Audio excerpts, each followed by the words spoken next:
Hello everybody, welcome back to Wolfeei Extras. Today we're doing an event review of MCC Builders Guild, the LEGO event that took place yesterday as of me recording this, and as of the video being uploaded, it'll also have been yesterday. Either way, yeah, MCC Builders Guild LEGO event took place, and it was a pretty good one.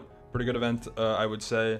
There's a lot of things that happened, good things, not so good things, a big jumbo mix of everything, and we're going to be reviewing most of it in this video, of course. I will say now, as per usual with event reviews, of course, we will be talking about people's performances, who won, etc. So, spoiler warning, spoiler alert, right? I'm gonna start talking soon about, the results. So if you haven't watched the event yet, you have a countdown right now to click away before I will start revealing stuff.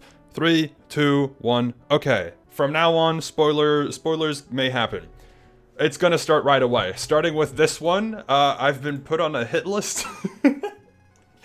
For those of you who didn't know, Purple finally broke his MCC losing streak by winning. That's how you do that.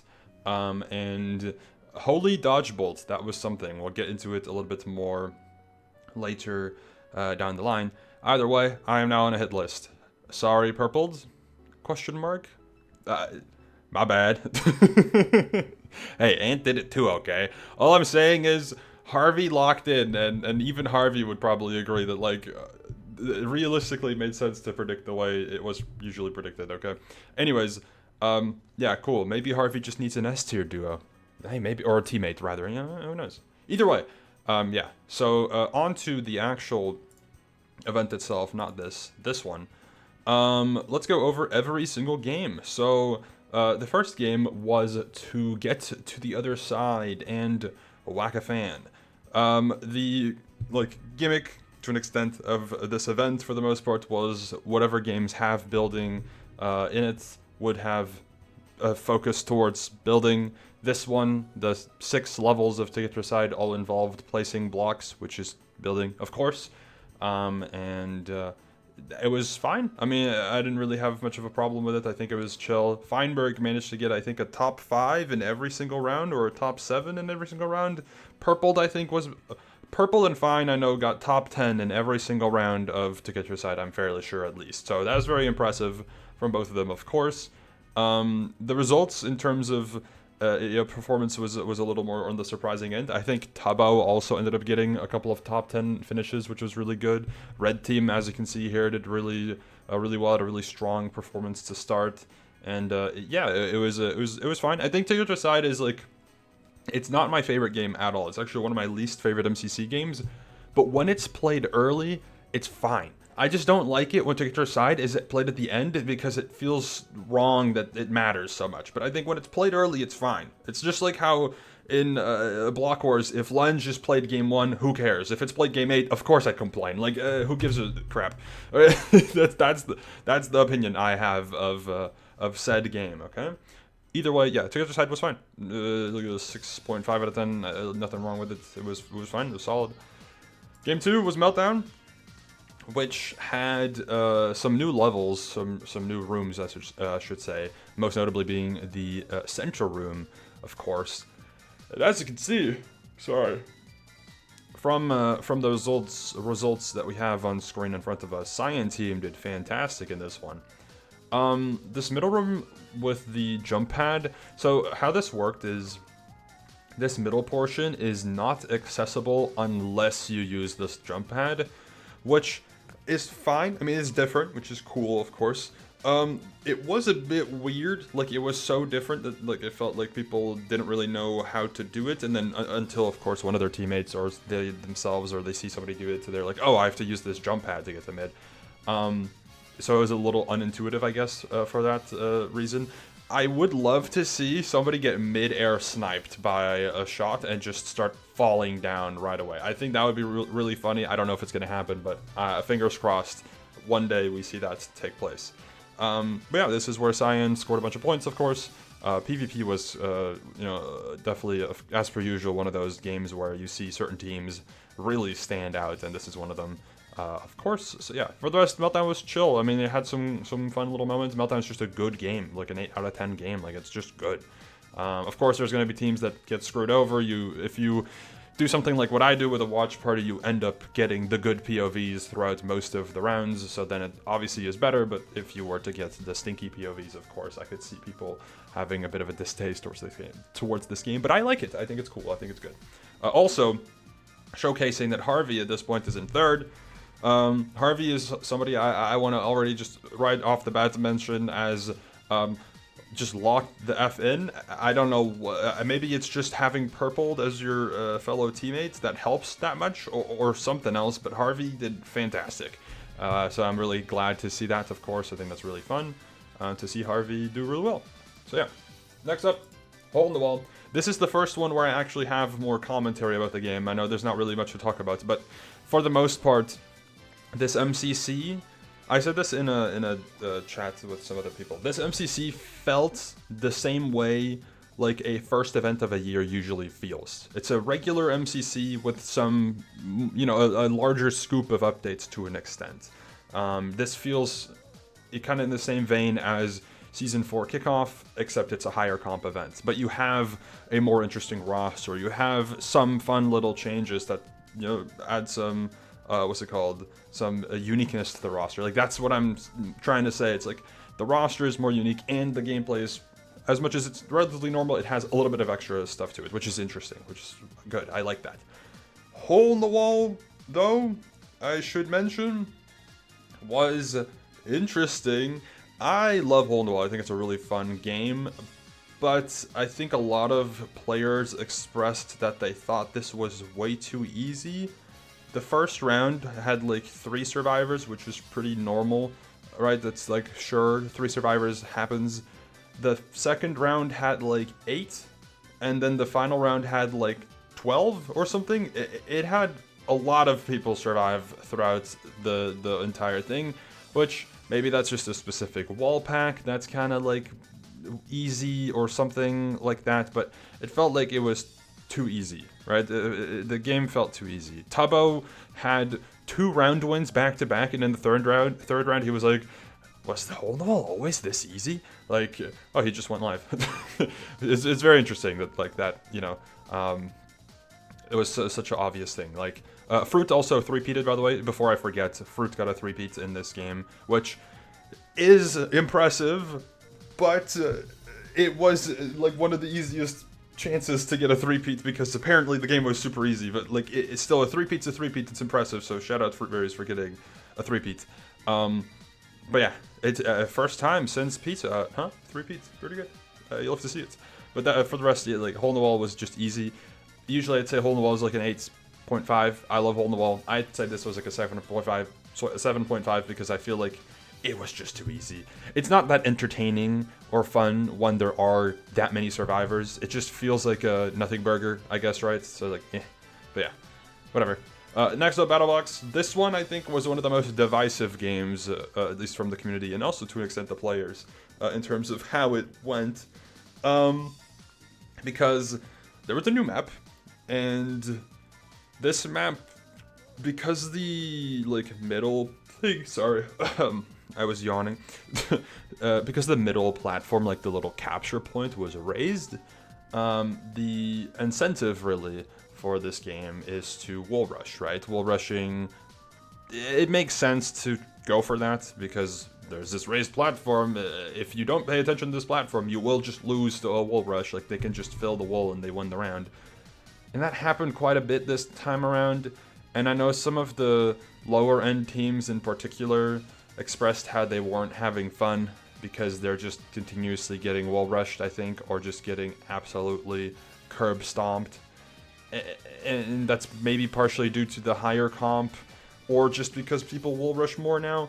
So I'm curious how the Noxtro might decide to quote-unquote fix that. I don't know if they will. Maybe they'll just adjust the maps that are in rotation to not be as wall rushy, because I do agree that it probably ruins the gameplay experience a little bit to just get wall rushed a bunch, especially when there are only 2 PvP games in rotation and only one of them is melee. If you don't even really get to melee much in the one melee PvP game, I can see why you'd be kind of like meh about it. Though I will say that doesn't apply to every single team. I know Yellow Team, for example, had a really good time. Fruit I mean, I always watch Fruit for BattleBox pretty much. He's one of the best POVs, really, you can have. He pulled another box yourself in and clutch type of round. Phil and Fruit both got like equal amounts of kills. It was really impressive. And like Phil got an ace, I think, at some point. Like it was just a very well played BattleBox from Yellow's end.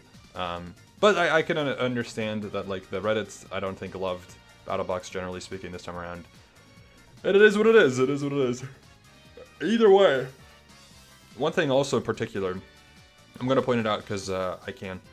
I think this Shane was having a bit of a tough time throughout this event. You know, game 1, he is in 13th, and then we shoot up to 12th, and then slowly but surely we creep back up. But he was having a bit of a stinker this time around, generally speaking. I think he had lag issues. Maybe that was the reason why he had a bit of a stinker early on, but apparently Orange Team was suffering from some lag. So maybe that's why they were on the lower end or middle end of most of the event. But we'll mention them later because there's some particular stuff that happened this time around. So yeah, first half of the event is done, and both PvP games are out. The remaining games were Parkour Warrior and the 3 teamwork-based games, right? Which of course meant that Parkour Warrior was the next game to get played, which is quite interesting. Again, Fruitberry should be mentioned here. He, I think, was the only person this event who was able to go 15 for 15 on the side courses, like the side levels, and complete the hard ending. And his team got last. You know, look, Parkour Warrior scoring is very interesting. Having a teamwork-based game is quite silly for Parkour, but hey, it is what it is. This game didn't really end up mattering that much in terms of the actual scores. Like, at the end, like, sure, if you look at the final scores, this game matters, but like, this game didn't really matter. Like, we're in a 2x multiplier game 5, and we have a gap of like 800 between first and last. Like, it doesn't really matter that much, right? It's like, whatever. Who cares? Anyways, yeah, Feinberg, I think, also completed hard ending. I want to say Shane might have done hard ending too. I don't remember specifically, or maybe Purpled. There was a couple people who did the hard ending this time. I think it was like 3 or 4 people, maybe more. I don't remember, but there were some people that did very well in Parkour Warrior. Of course, being one of the like standout individual games this event. Oh, sorry. Standout individual in the sense of like, as much as there's team points, if you go 15 for 15 in MCC, you're not getting lower than top 5. Because look at Fruit's team. He did hard ending 15 for 15, and he got 3rd despite his team being in last. Like, it doesn't matter, right? Although it's not in last by that much, so who cares? Either way, now it was on to the 3 team games, and this is where things really started to shake up a little bit more, because team games generally are the games that I would say usually have one of the larger ranges for team scores. Look at Bingo, for example, where on a 2.5 multiplier, first place is almost 4,000 and last is below 1,000, right? Like, obviously, that pretty much determines the event already, to an extent. Not entirely, but to an extent. Actually, no, it just fully doesn't. I take it back. Either way, it does impact the scores quite a bit. Because for this event, I don't remember what the particular predictions were for Bingo, but I don't recall Yellow being mentioned as like a standout good Bingo team, which, like, I mean, Bingo to an extent is just about teamwork. Clearly, Yellow team just had teamwork down a bit more. Pink also came in second there. Pink obviously makes sense because they're more SMP based, but also just good teamwork. Aqua team was mentioned to be a good one. Like, generally speaking, this makes sense. I know Feinberg had a bit of a rougher time in Bingo this time around as a full team. Like, Green team was like a bit all over the place, but yeah, for the most part, Bingo was fine. I think the map they picked was chill. I don't think there was anything in particular that I didn't super love. So yeah, it was fine. Same with Parkour Warrior, by the way. I didn't really mention the levels. There was a bunch of new levels. I think that's good. I like that. I like that there's a bunch of new levels. One of my main criticisms usually of Parkour Warrior is a lack of change and updates and variants, right? So having a bunch of changes and variants is good. Either way, now on to Build Mart, where I don't really know how I feel about Build Marts, honestly, in terms of its current state. I like the change they made. I think the change they made is good, generally speaking. It's just going to take some time for people to adjust. However, it does feel like it's a bit of a low-scoring game. Maybe it's kind of necessary to be like that, because, you know, there is still quite a big gap. A 2,000-point gap between first and last is still quite notable. But it still feels like if you look at Bingo, which is at like 4,000, and we'll get to SOT in a bit, in similar multiplier ranges, it feels like this game is kind of low scoring, maybe a tad. Maybe I'm wrong, I don't know, but it feels just a little low scoring. Maybe you just don't touch it and just hope that people get better, but like, I don't know. Build Mart was fine. I think that the rework of Build Mart is still good. I think it has a lot of potential. Maybe long term it'll be adjusted to a bit better. Maybe people will figure out strats or something like that. But I think the game is good. Like a solid 6 out of 10. The previous Build Mart was like a 5. This is like a 6, maybe 6.5 in my opinion. I don't know. It feels pretty solid. And then finally, we have Sands of Time, which, holy moly, what an amount of points, huh? No teams got like 0 points, which is good, right? Every team at least banked quite a bit of points. I know there were some casualties across the board. Some people did end up dying. I don't remember who. Sorry. I don't remember who specifically were the ones to die. Get locked in. Sorry. Otherwise, SOT was good. Like the game is just solid. It's one we don't see very often. Orange team locked in. I know orange team got 4 vaults. I know green team got 4 vaults. I'm assuming aqua and purple got 4 vaults, or at least close to 4 vaults. But it was a very strong performance from a lot of the teams this time around for SOT, and I think that's fun. It's cool to see that. Does bode the question, is the dungeon too easy? I know Shane said that he thought the dungeon was too easy, though I will say Shane has a very good team for something like SOT, I think. Maybe the dungeon was too easy? I don't know. It does feel like this roster of games was designed for a lower comp event, but then the roster ended up being a higher comp event, which is maybe why we see such different results across the board. Maybe I'm wrong. Either way, what ended up happening was, by like such a small margin, Orange clutched super hard. Orange started in like 9th and then slowly climbed their way up the board. Bingo dropped them down a little bit because they got 7th, but other teams did better, I guess. Oh, that's not what I wanted to do. Again, Build Mart, they slowly climbed up a little bit because they ended up getting 4th. And then SOT, bang! They just got all the way up to 1st. And yeah, I mean, it was close. It was pretty close. Bummer, of course, for green team. Feinberg gets yet another 3rd or 4th place. Tubbo is continuing his streak of losing, just like Pete. I think they're both on like 25 events lost in a row.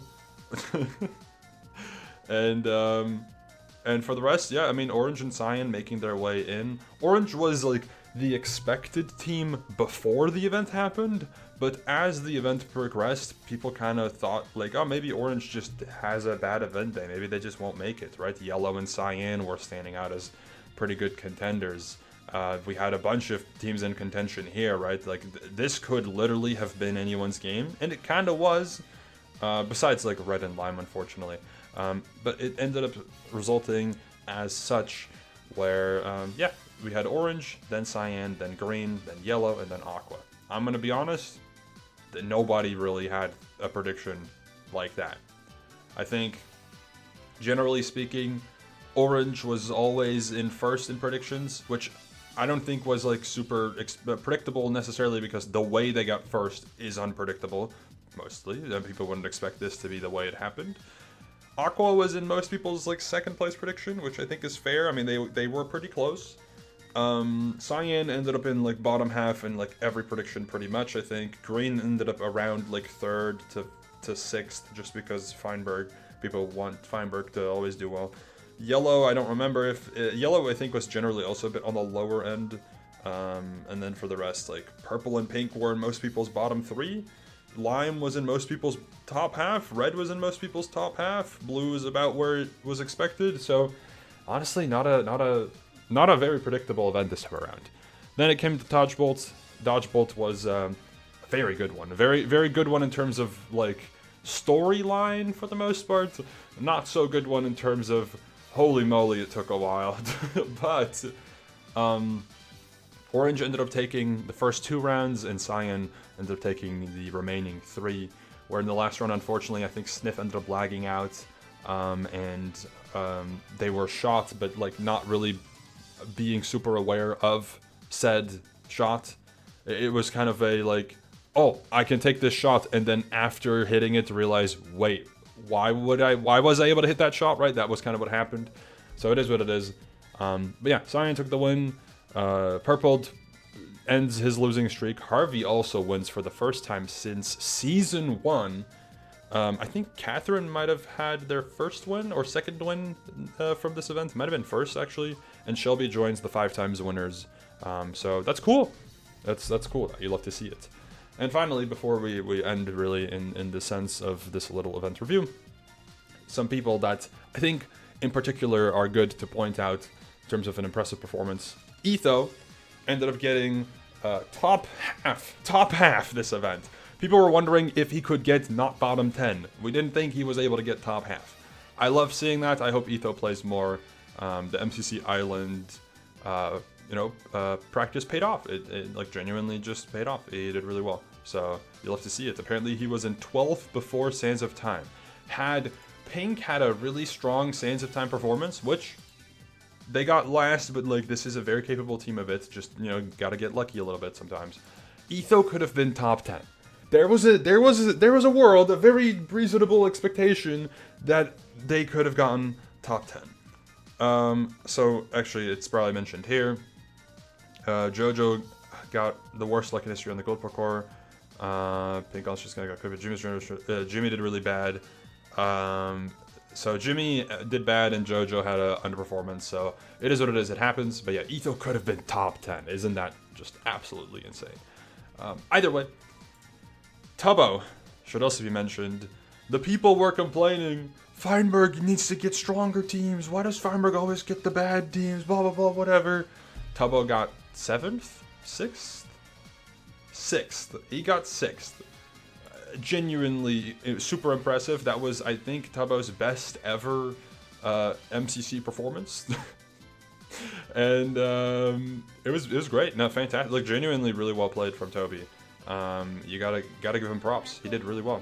Maybe he just wants to be teamed with S tiers. Maybe that's what he needs. Maybe he needs a Feinberg or a Fruitberries or a Shane or a whoever, right? Maybe that's what he needs. And then finally, Harvey. I already mentioned Harvey, but Harvey did fantastic this event, and I'm super glad to see Harvey pop off like that. Also should mention that Shane did clutch a top 5, despite having a really rough first half of the event. Still managed to squeeze into the top 5 for this event. So yeah, there you go.